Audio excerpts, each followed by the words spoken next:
తిరుప్పావై లేదా మేలినోము మాసం. వసంత మాసంలో కోయిల నాదంలాగా ధనుర్మాసంలో ఆండాళ్ చెప్పిన పాసురం పల్లవిస్తూ ఉంటుంది. ఆండాళ్ శ్రీకృష్ణుడి భక్తురాలు. మార్గశిరంలో తెల్లవారుజామునే లేచి తలారా స్నానం చేసి నోము నోచుకుని కృష్ణుణ్ణి ఆరాధించేందుకు గోపకన్యల్ని పిలవడం నుండి తిరుప్పావై పాసురాలు మొదలయ్యాయి. మనం ఈ పాసురాల్ని అవగతం చేసుకుంటూ వెళితే ఆండాళ్ చెప్పేది మనకు హృదయంగమం అవుతుంది. రోజుకో పాసురంగా ధనుర్మాసం 30 రోజులు తిరుప్పావై మనతోనూ మనలోనూ మెదులుతూ ఉంటుంది. ఇవాళ ధనుర్మాసం 14వ రోజు, తిరుప్పావై 14వ పాసురం రోజు. ఆండాళ్ 14వ పాసురంలో నిద్రలో ఉన్న గోపకన్యను మేలుకోమని, మేలుకుని దైవాన్ని గానం చెయ్యమని అంటోంది. విందాం రండి. உங்கள் புழைக்கடை தோட்டத்து வாவியுள் செங்கழு நீர் வாய் நெகிழ்ந்தாம்பல் வாய் கூம்பின கான் செங்கற்பொடி கூரை வெண்பல் தவத்தவர் தங்கள் திருக்கோயிற் செங்கிடுவான் போகின்றார். எங்களை முன்னம் எழுப்புவான் வாய் பேசும் நங்காய் எழுந்திராய் நாணாதாய் நாவுடையாய் சங்கொடு சக்கரம் ஏந்தும் தடக்கையன் பங்கயக் கண்ணானை పాడేలోరెంపావాయ్. ఈ పాసురాన్ని మనం తెలుగులో ఇలా తెలుసుకుందాం.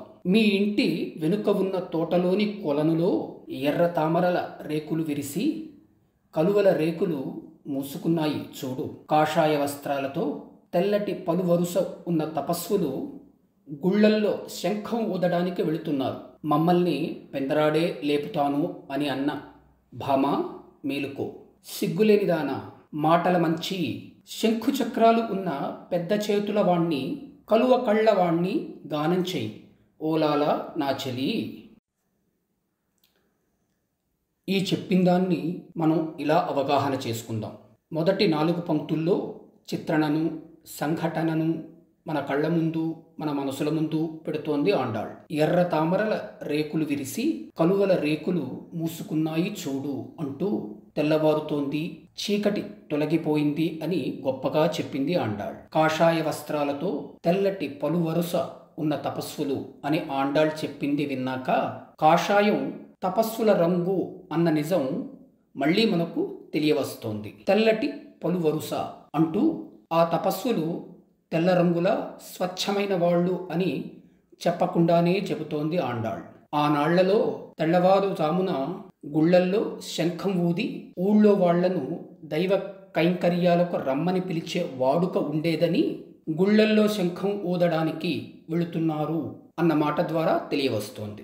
6వ పాసురంలోనూ ఈ విషయం ప్రస్తావితమైందని గుర్తు చేసుకుందాం.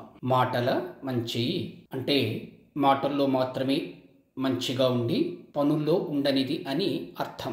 తాను పెందరాడే లేచి అందరినీ నిద్రలేపుతాను అని గొప్పగా చెప్పిన ఆ గోపకన్య ఇంకా నిద్ర లేవకపోవడంతో ఇకనైనా మేలుకో, సిగ్గులేనిదానా, మాటల మంచి అని అంటోంది ఆండాళ్.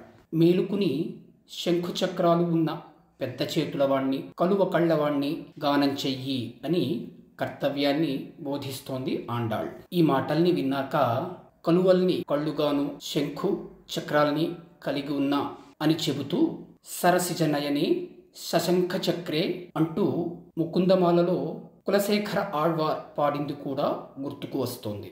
ఆండాళ్ ఉద్బోధను ఆలకించి మనము మేలుకుని శంఖు చక్రాలు ఉన్న పెద్ద చేతుల వాణ్ణి, కలువ కళ్ళవాణ్ణి గానం చేద్దాం.